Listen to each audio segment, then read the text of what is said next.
Այս տարվա հունվարի 1-ից Հայաստանում աշխատանքային բոլոր նոր պայմանագրերը կկնքվեն բացառապես էլեկտրոնային թվային հարթակի միջոցով էլեկտրոնային ստորագրությամբ։ Կարգավորումը, սակայն, մի շարք քաղաքացիների ու գործատուների մոտ հարցեր են առաջացրել կապված նույնականացման քարտերի ու էլեկտրոնային ստորագրության հասանելիության շուրջ։ Մինչ այդ նոր կարգավորումների համաձայն նախկինում կնքված թղթային աշխատանքային պայմանագրերն ու դրանցից համաձայնագրերն այս տարվա ընթացքում պետք է թվայնացվեն ու մուտքագրվեն համակարգ։ Կան որոշակի բացառություններ որոշակի ոլորտի աշխատողների համար, եթե կա այդ մասով ոլորտային օրենսդրություն։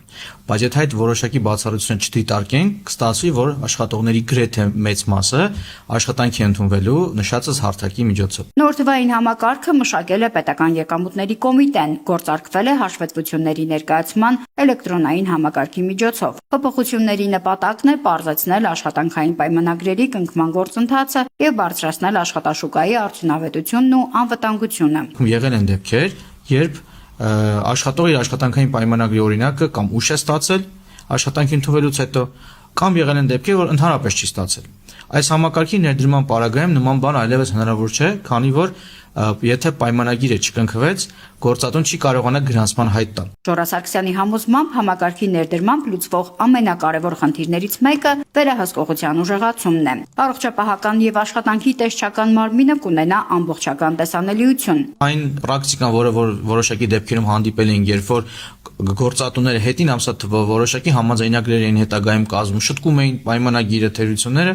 այլևս այս համակարգի ներդրման պարագայում դա է հնարավոր չի իրականացնել։ Ինչ անի քաղաքացին, եթե դիմել է նույնականացման քարտի համար, սակայն ստիպված է սպասել մինչև գա հերթագրման օրը։ Միգրացիայի եւ քաղաքացիության ծառայությունից Ռադար Արմենիային հայտնեցին, որ Երևանում նույնականացման քարտերի ստացման գործընթացը ծանրաբեռնված է հայտարարագրման պահանջարկի աճով պայմանավորված։ Մինչդեռ մարզերում միգրացիայի եւ քաղաքացիության ծառայության բազմաթիվ ստորաբաժանումներում հնարավոր է նույն օրը ամրագրել եւ ստանալ նույնականացման քարտ։ Ժորա Սարգսյանի խոսքով օրենքն ընդունվել է 2024 թվականի դեկտեմբերին եւ այդ պահից սկսած իրականացվել են լայնածավալ իրազեկման աշխատանքներ։ Սկզբում կամավոր սկզբունքով ուժի մեջ մտավ, սա նրա համար էր, որ փորձեն նախապես կիրառել համակարգը, մինչև կդառնա պարտադիր։ Ամեն ինչ արվել է, որ լինեն մեր աշխատողները, գործատուները իրազեկ, նախապես սկսեն այդ աշխատանքները եւ չթողեն վերջին օրվան։ Այո, ձեր նշած խնդիրը կա, բայց այդ խնդիրը նաեւ նրանց է բխում, որ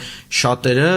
չեն արել այն ժամանակահատվածում, երբ որ կարող էին անել եւ ավելի բնականաբար քիչ հերթերով։ Պաշտոնյան ընդգծում է, ժամկետների հետաձգում կամ օրենքի մեղմացում օրակարգում չկա, քանի որ համակարգն արդեն գործում է։ Այս սկզբունքով մենք հիմա միայն դիտարկում ենք, թե պրոցեսների մեջ ինչ կարող են հարցեր առաջանան եւ որ մենք էլ ավելի բարելավենք այդ հարթակը, նկատի ունեմ նոր դաշտեր ավելացնել, նոր գործիքներ ավելացնել։ Այն նմանատիպ քննարկումներ իհարկե ունենում ենք, որ ավելի ճկուն լինի համակարգի օգտագործումը կողմերի համար։ Թե որքանով այս փոփոխությունները կարդարացնեն իրենց նպատակները, ցույց կտա ժամանակը, սակայն արդեն հիմա ակնհայտ է։ Յուրաքանչյուր աշխատող պետք է նախապես ձեռք բերի էլեկտրոնային ստորագրություն, իսկ գործատուները պատրաստ լինեն աշխատել ամբողջությամբ։ Նարնե Ղուկասյան, Մանուել Ստեփանյան, Ռադար Արմենիա։